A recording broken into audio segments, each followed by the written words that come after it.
certains élèves qui, d'ailleurs, en plus de ça, un piège. Je vais me lancer dans une aventure en toute incompétence. Je vais chercher à faire des séries de vidéos sur des auteurs que j'ai trouvés intéressants, sur des textes que j'ai trouvés intéressants, enfin, qui m'ont influencé, essentiellement des textes littéraires. Et je vais commencer par une série portant sur Dostoïevski. Aujourd'hui, je vais d'abord vous parler de la vie de Dostoïevski. Avant cela, d'ailleurs, 4 remarques préalables. Première remarque, je ne suis pas un spécialiste. Je suis un simple amateur. Seconde remarque, je ne parle pas russe. Je suis donc soumis à la qualité des traductions. Il y a 2 grandes traductions, celle de la Pléiade et celle d'Actes Sud. En particulier donc celle d'Actes Sud, André Markovitch, qui fait autorité à l'heure actuelle. Troisième remarque, on peut parfaitement comprendre le théorème de Thalès sans rien savoir de Thalès comme individu, ni même si jamais il a réellement existé. L'individu Thalès est absent de son théorème. Ce n'est pas le cas pour un peintre, ce n'est pas le cas pour un romancier.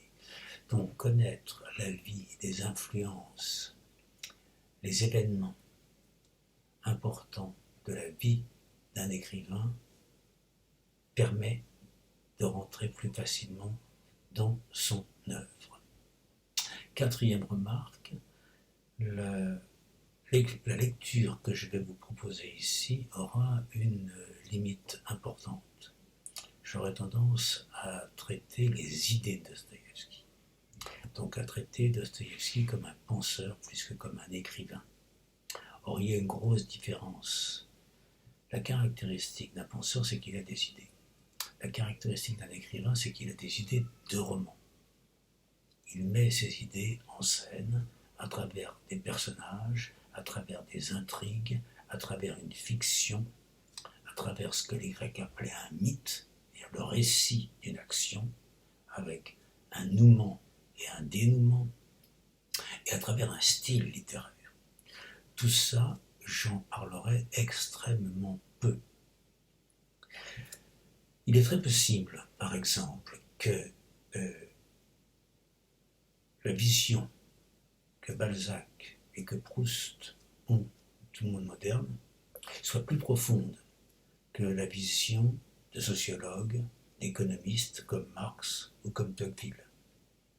Mais ce ne sont pas des sociologues, ce sont des romanciers. Cette vision qu'ils ont est mise en scène à travers une fiction. Il y a une vérité de la fiction, mais c'est une vérité dans une fiction. Il est donc toujours dangereux de vouloir extraire les idées d'un écrivain, parce qu'on fait comme si l'écriture n'était que secondaire par rapport à ses idées. Alors dans le cas de Dostoïevski, c'est encore pire, parce que Dostoïevski est en même temps un écrivain et un journaliste. Donc on connaît ses idées en tant que penseur. Et très souvent, il y a un décalage important entre les idées que l'on trouve dans son journal d'un écrivain, d'un côté, et d'un autre côté, les idées qu'on trouve dans ses romans. Car les idées que l'on sait que Dostoïevski défend sont très souvent mises dans des personnages négatifs, des lâches, des traîtres, des imbéciles. Et les idées qu'inversement, on sait que Dostoïevski combat, peuvent être mises dans la bouche des personnages positifs,